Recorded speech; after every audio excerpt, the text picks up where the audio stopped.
Hello friends, welcome back to our channel and also in our blog friends. तो अभी मैं हूँ ससुराल में। तो आज का दिन अभी शुरू होने जा रहा है, तो नया ब्लॉग मैं स्टार्ट कर रही हूँ। तो आज मैंने पहनी है कुछ इस तरह की ड्रेस। ये मेरी शादी की ड्रेस है। तो पड़ी पड़ी यहाँ पे बेचारी ऐसे बहुत ज़्यादा पुरानी हो गई हैं। तो सोचा यार कहीं इनका यूज़ करूँ, इनको पहनूँ। तो बेसिकली ना मुझे ज़्यादा इस तरह की ड्रेसेस पसंद भी नहीं है, बट अब है बने हुए तो वो पहनने पड़ते हैं। तो मैंने सोचा चलो पहन लेती हूँ। आज मैंने पहन लिया ड्रेस इस तरह से। और अभी मॉर्निंग का टाइम है और मैं जा रही हूँ अभी ब्रेकफास्ट बनाने के लिए। तो ब्रेकफास्ट बनाने के लिए ना आज मैं मिक्स वेज बना रही हूँ, बट बिल्कुल डिफरेंट स्टाइल में। तो चलिए आप देखिए मैं किस तरह से आज मिक्स वेज बना रही हूँ। यहाँ पे शिमला मिर्च, आलू, पनीर और प्याज, इस सब को ना मैंने थोड़ा सा मोटे मोटे पीसेस में कट किया है, ज़्यादा छोटा नहीं किया है, हल्का सा थोड़ा मोटा मोटा रखा है।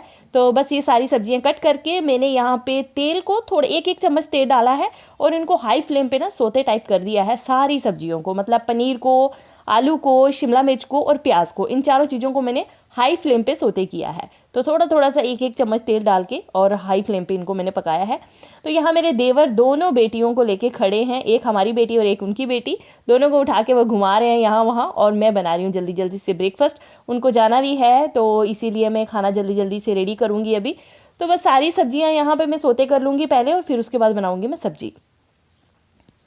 तो सब्जियां मैंने यहाँ पे सारी सोते कर दी हैं। ये देखिए इस तरह से सभी रेडी हो गई हैं। और चलिए अब चलते हैं तड़के की तरफ। यहाँ मैंने डाल दिया है कढ़ाई में तेल, और इसमें अब मैं ना सारे मतलब लहसुन प्याज जैसे ग्रेवी बनाते हैं, बस उस तरह से ग्रेवी बनाऊंगी। जीरा डाल दिया है, अभी प्याज डाल दिया है, और प्याज जैसे ही थोड़ा सा ब्राउन हो जाएगा उसके बाद डाल देंगे लहसुन और अदरक का पेस्ट, और उसको भी थोड़ा सा ब्राउन कर लेंगे। फिर टमाटो डाल देंगे। बस उसी तरह से सिंपल जैसे ग्रेवी बनती है, बस वही ग्रेवी बना देंगे जल्दी से।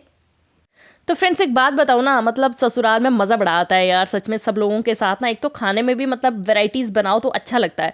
अब 2-3 लोग हो तो क्या बनाओगे यार, मतलब कितना सारा बनाओगे, वो समझ नहीं आता है कभी कि क्या बनाएं कैसे बनाएं। मतलब बनाते तो हैं सब कुछ, लेकिन वही थोड़ा सा बनाना पड़ता है। तो माइक ससुराल में ना मैं अच्छा खासा मतलब काफ़ी ज़्यादा बनाती हूँ, तो अच्छा लगता है वहाँ पर बनाना। तो यहाँ कुछ इस तरह से मैं दुपट्टा सेट कर रही हूँ अपना। बस ऐसे ही दुपट्टा पड़ा हुआ था, मैंने कहा चलो यार रख लेते हैं, अभी लिया हुआ है तो रख लेते हैं। तो यहाँ मेरी ग्रेवी जो है वो पूरी रेडी हो गई है, और ग्रेवी मैंने डाल दिए हैं यहाँ पे आलू, वही जो हमने सोते किए हैं ना, आलू, शिमला मिर्च, प्याज, पनीर, सब कुछ वो डाल दिया है ग्रेवी पे।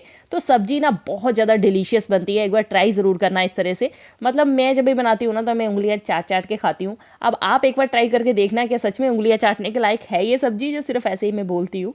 तो बस हमारी सब्जी यहाँ पे बन के रेडी है, और अभी मैं जल्दी जल्दी से चपाती बनाऊंगी। तो मेरे चपाती बनाने का स्टाइल पता है कैसा है, चलिए देखते जाइए मैं कैसे चपाती बनाती हूँ। मैं ना एकदम से खूब सारी गोले गोल गोल बना के रख देती हूँ, रोल रोल रोल रोल बहुत सारे बना देती हूँ, और फिर उसके बाद उनको इकट्ठा फ्लैट करती हूँ, दो दो को इकट्ठा फ्लैट करती हूँ। ये देखिए किस तरह से मैं कर रही हूँ। पहले मैं यहाँ सारे रोल बना के रख दूंगी, जितने बॉल्स बनाने हैं सब बना के पहले रख देती हूँ। फिर उसके बाद ना दो दो को देखिए, दो दो को इकट्ठे में फ्लैट कर रही हूँ यहाँ पे। तो इतने सारे बना के ना उसके बाद मैं चपाती बनाना रेडी स्टार्ट करती हूँ, क्योंकि ना अगर मैं एक एक बनाऊंगी ना तो वो खाने वाले 3 लोग एक साथ बैठते हैं, तो फिर ना उनको थोड़ा जल्दी जल्दी चाहिए होता है। तो इसीलिए मैं ये सब कुछ पहले करके रख देती हूँ, और चपाती बेल के भी खूब सारे रख देती हूँ। फिर साथ साथ में पकाती जाती हूँ, और साथ साथ में जल्दी जल्दी गर्मा गर्म हम देते जाते हैं, सब खाते जाते हैं। तो इस तरह से हमारा जो है ब्रेकफास्ट जो है अभी बन रहा है। देवरानी मेरी यहाँ कुछ बर्तन वगैरह वो साफ़ कर रही हैं, और देवर मेरे बच्चों को लेके घूम रहे हैं, और हस्बैंड मेरे कुछ बाहर काम कर रहे हैं। और बस इस तरह से हमारा दिन जो है वो चल रहा है। तो दोनों भाई यहाँ पे ब्रेकफास्ट कर रहे हैं, और बस इस तरह से हमारा जो ब्रेकफास्ट है वो डन होता है अभी। और देखिए बाद में क्या बनाते हैं। गाइस अभी मैं खड़ी हूँ अपने ससुराल के छत पे, और काफ़ी खुला खुला लग रहा है, काफ़ी अच्छा लग रहा है। तो ठंड हो गई है यहाँ पे थोड़ी सी, तो मैंने सोचा थोड़ी सी धूप लेके आती हूँ। तो अभी ना थोड़ी हल्की हल्की सी धूप है, और बहुत मज़ा आ रहा है धूप में। छत पे खड़ी हूँ और काफ़ी अच्छा लग रहा है। और बैक व्यू देखो कितना मस्त वाला लग रहा है ना, पूरा खुले में है एकदम। दूर दूर में कहीं कहीं मतलब घर तो काफ़ी सारे बन गए हैं, लेकिन अभी भी कुछ एरिया थोड़ा खाली दिख रहा है, तो उसकी वजह से ना थोड़ा अच्छा लग रहा है। तो कभी भी हम शाम को कभी छत पे खड़े होते हैं ना, तो वहाँ सामने पीछे में ना पूरी एकदम से मतलब पहाड़ियों के ऊपर पूरी लाइटें दिख रही होती हैं, यहाँ नीचे से ऊपर तक। तो वहाँ सामने पीछे में ये जो एरिया ना, इस एरिया में है पूरा जो पहाड़ियाँ हैं, और पहाड़ियों के ऊपर वैष्णो देवी है। शाम को कभी हम यहाँ खड़े होते हैं ना, तो पूरा यहाँ से नीचे से लेके ऊपर तक पूरी एकदम पहाड़ी दिखती है वैष्णो देवी की, और लाइट्स लगी पूरी सामने दिखती हैं, बिल्कुल सामने है यहाँ से। और नेक्स्ट सैटरडे को हम लोगों का प्लान है वैष्णो देवी जाने का। इस सैटरडे संडे को हम लोग शिवखोड़ी गए थे, शिवखोड़ी घूम कर आए हैं, और नेक्स्ट सैटरडे संडे को हमारा प्लान है वैष्णो देवी जाने का। तो हम लोग शायद वैष्णो देवी जाएंगे सैटरडे संडे को। तो हमारे सामने वाले आंटी ने लगाई घिए की बेल इतनी बड़ी सी घर के बाहर, तो बड़ी अच्छी लगती है एकदम ग्रीन ग्रीन। तो अभी हम आ गए घर पे, तो ये देखिए ना यहाँ पे ससुर जी, मेरे हस्बैंड और मेरी देवरानी, हम सब लोग बैठ के आपस में बातें कर रहे हैं। तो मेरे ससुर ने ना एक कील सा कुछ लाया घर पे, तो वो बेटी ने, देवरानी की बेटी ने हाथ में पकड़ा था। तो वहाँ से ही ना पापा एक कहानी सुनाने लगे। अभी आप वो कहानी सुनो, फिर उसके बाद मैं आपको बताती हूँ कि क्या है वो कहानी। थोड़ा जोर से बोलो ना। तो जोर हाँ।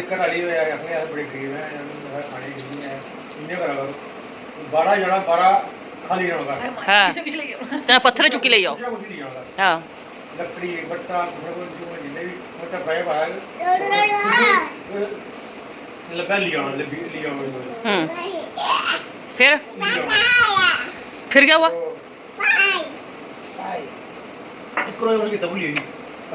जो पत्थर लकड़ी हो जाए तो किताब हुई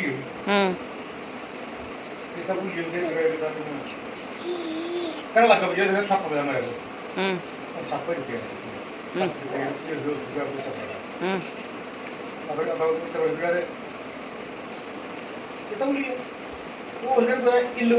इल्लाई सोना किसी का चोरी करके सप पड़ा, हार फेंका उधर, सांप उठाया और निकल लिए। हाँ वही ना, भरोसा रखे ना अगर बंदा तो कुछ भी हो सकता है।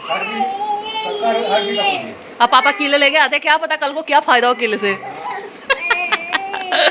होप करती हूँ कि आपको ये कहानी समझ आई हो। अगर नहीं समझ आई तो मैं सुनाती हूँ। इसमें पता है कि एक गरीब आदमी होता है, वो कुछ ना कुछ घर पे लेकर आता है। जब भी वो बाहर से आता है कुछ ना कुछ लेकर आता है।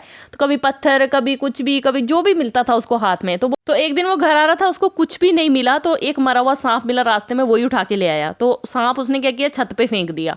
तो एक दिन ना ईल आ रही थी उधर से, उसने मुंह में ना वो सोने का हार, कोई औरत कहीं उतार के कहीं रखा होगा, तो वो सोने का हार उठाकर लेकर आ रही थी। तो अचानक देखा कि सांप पड़ा हुआ छत पे, तो उसने हार वहां फेंका और सांप उठा के भाग गया। ठीक है, तो वो हार उसको मिला और सोचो कि उसकी किस्मत जाग गई। तो पापा वही कहानी सुना रहे थे कि इस तरह से बंदे की किस्मत जाग जाती है। अगर मैं कभी कील लेके आया हूँ घर में, कल को क्या पता उससे कोई फ़ायदा हो जाए। तो ये थी वो कहानी जो पापा हमको सुना रहे थे। तो अभी हम लोग जा रहे हैं मार्केट में, बस थोड़ी शॉपिंग करनी थी। मैं और मेरी देवरानी दोनों हम लोग जा रहे हैं मार्केट में। अभी जैसे कि ठंड कुछ ज़्यादा ही बढ़ रही है, तो सोचा सुनील वगैरह के सूट आ रहे होते हैं इस टाइम पे अच्छे ना, तो सोच रहे हैं कि चलो जाके ले आते हैं। ये हमारे घर के बाहर नीचे थोड़ा सा आने के बाद ना ट्रेन जाती है यहाँ से, रेलवे स्टेशन। इधर से जाना है?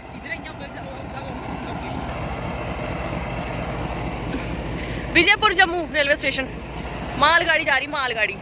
तो हमारे घर से थोड़ा सा नीचे आने के बाद यहाँ रेलवे स्टेशन आता है। तो रेलवे स्टेशन से निकल के हम लोग जाते हैं मार्केट में। बस पास में ही है, बस रेलवे स्टेशन से थोड़ा सा आगे की ओर जाएंगे तो मार्केट आ जाएगी। तो हम दोनों लोग गप्पे मारते मारते जा रहे हैं, कहानियाँ कुछ सुनाते कुछ सुनते हुए। तो बस ऊपर से मार्केट से निकल के हम लोग फ्लाईओवर से निकल के हम लोग मार्केट चले जाएंगे। तो काफ़ी अच्छा लगता है यार ससुराल में गप्पे मारना, घूमना फिरना। यहाँ जब बाहर चले जाते हैं ना, तो फिर वही है कि चलो कभी कभी हम लोग निकल लेते हैं। ज़्यादा इतना मतलब अकेले अकेले ही होते हैं, कोई होता नहीं है साथ में इंजॉय करने के लिए। तो अभी हम फ्लाईओवर के ऊपर से निकल रहे हैं। तो मैं अपनी देवरानी को बोल रही थी इसको टच मत करना, इसमें बहुत ज़्यादा तेज़ करंट होता है। तो वही हम लोग पे मार रहे थे, एक दूसरे को ऐसे बोल रहे थे। तो बस अभी हम ट्रेन ट्रैक से निकल के पहुंच गए मार्केट में। तो वो ले रही हैं अपनी बेटी के लिए एक बॉटल यहाँ पे। और शनील के सूट हमने देखे बट कुछ खास मिले नहीं हैं अभी तक। तो इसीलिए हम लोग ना आ गए वापस, क्योंकि अभी स्टार्ट सीज़न है ना सर्दियों का, तो अभी नहीं मिले हैं। तो इसीलिए हम लोग आगे वापस। तो गोलगप्पे की दुकान देखी रेडी, तो मन किया तो यार खूब सारे गोलगप्पे खा के चलते हैं। तो बस हम लोग यहाँ पे खड़े हो गए हैं। गोलगप्पे वाले की यहाँ भीड़ बहुत ज़्यादा है, तो वो बाकी वालों को दे रहे हैं। हम लोग वेट कर रहे हैं इधर उधर की साइड पे नज़र मार के। तो बस अभी गोलगप्पे आने वाले हैं हमारे, फिर हम खा के निकलेंगे। बेसब्री से इंतज़ार देखो मेरी आंखों में। आहा, ओहो, गोलगप्पे देख के मन करेगी कब मुँह में जाए एक गोलगप्पा, तो मज़ा आ जाएगा के। तो फाइनली गोलगप्पे आ गए, लीजिए ये गोलगप्पा पार्टी स्टार्ट हो गई और हम लोग खा रहे हैं गोलगप्पे। देखो यहाँ पे ना इतने टेस्टी गोलगप्पे बनाता है ना ये बंदा यार। मतलब पता है जब भी मैं जम्मू में जाती हूँ ना, तो मैं इसके पास बहुत बार आती हूँ गोलगप्पे खाने के लिए। काफ़ी टेस्टी गोलगप्पे बनाता है। तो बस अभी हम लोग खाएंगे यहाँ पे गोलगप्पे और फिर उसके बाद जाएंगे हम लोग घर पे। तो ब्लॉग कैसा लगा है फ्रेंड्स कमेंट में ज़रूर बताना। मेरे इसी तरह के ससुराल के ब्लॉग जो हैं वो भी चल रहे हैं, थोड़े दिन ही और रह गए हैं, उसके बाद हम लोग आगरा चले जाएंगे वापस। तो खा लिए हमने गोलगप्पे और अब हम आ गए वापस घर। तो देखिए पापा ने दोनों को रखा हुआ है अपने पास, इन दोनों को हम घर छोड़ के गए थे। तो पापा फ़ोन पे कुछ कुछ सुना रहे हैं उनको और बस लगा हुआ है, उनकी लड़ाई लगी हुई है आपस में। और फाइनली हम पहुंच गए हैं घर पे और कर रहे हैं रेस्ट अभी। और यहाँ पे क्यूटी पाई, ये देवरानी की बेटी है, बहुत क्यूट है, बहुत इंजॉय कर रही है, देखो भाग रही है, कूद रही है, नाच रही है। तो चलिए ब्लॉग खत्म करती हूँ, फिर मिलते हैं नए ब्लॉग में, तब तक के लिए बाय बाय, टेक केयर।